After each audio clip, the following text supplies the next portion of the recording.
Hottest cheating story, deep infidelity. Hello, Reddit I plus here. She was 34. Long black hair that always had that effortless, just tumbled out of bed look. Bright blue eyes that could stop you mid-sentence, and a body made to ruin marriages. Full C-cup tits, soft curves that screamed, "Grab me," and an ass that practically begged to be worshipped in her jeans. I knew she was married. A little over a year.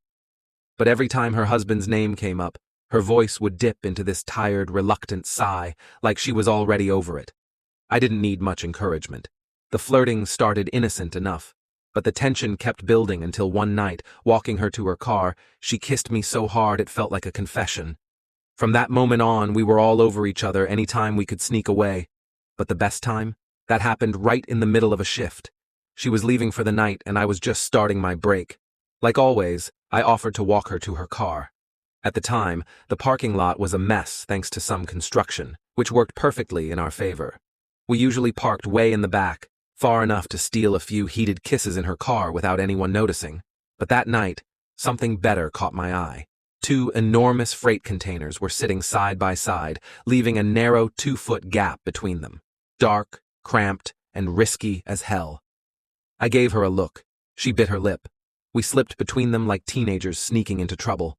The second we were hidden, my hands were on her, gripping her ass, tugging her shirt up to expose her perfect breasts. Even through her jeans, I could feel the softness of her curves, and the way she squirmed when I squeezed told me exactly how ready she was. I tugged her bra down and wrapped my lips around her nipple, sucking until she was panting in my ear. She was loud, always was. This woman could lose it from nothing but a good makeout or me teasing her nipples for too long. But this time, I needed more. My fingers slipped down to the front of her jeans, popping the button open while my mouth stayed busy on her skin. "What are you doing?" she whispered, breathless. I didn't answer.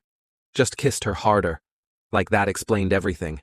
I freed my cock, already aching, and guided her hand to stroke me while I worked her jeans down to her knees. She let out this nervous little laugh, telling me we were insane, that someone could walk by any second. But she didn't stop me. She never did.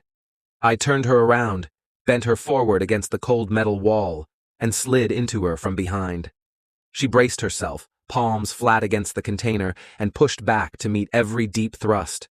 The whole time, we could hear voices drifting through the lot, footsteps crunching on gravel, car doors slamming shut, every sound making her clench tighter around me. The mix of fear and desire was addictive. I took her hard, so deep I had to fight to stay balanced, and after only a couple minutes, her whole body shook as she came, moaning into the dark, unable to hold back. And then, just like that, she stepped away, yanked her jeans back up, and left me standing there, cock still hard, pants around my ankles, looking at her like a lost puppy. "But baby," I groaned. I didn't finish yet. She grinned, kissed me slow and dirty, then shocked the hell out of me by dropping to her knees, right there in the gravel.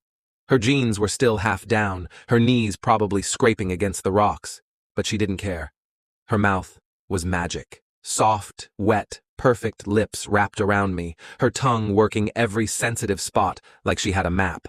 One hand pumped my shaft while the other teased my nipple. And that combination? Immediate meltdown. I came so hard I saw white, and she swallowed every drop without hesitation. We stood there after, breathless and grinning, fixing our clothes and wiping dirt off our hands like nothing had happened. I had just finished buckling my belt when we heard it.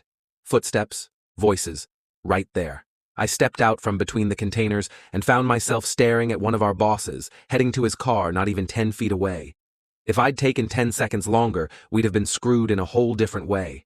Instead, we walked back inside like nothing happened, just two co-workers sharing a smoke break. And to this day, that's still one of the hottest moments of my life.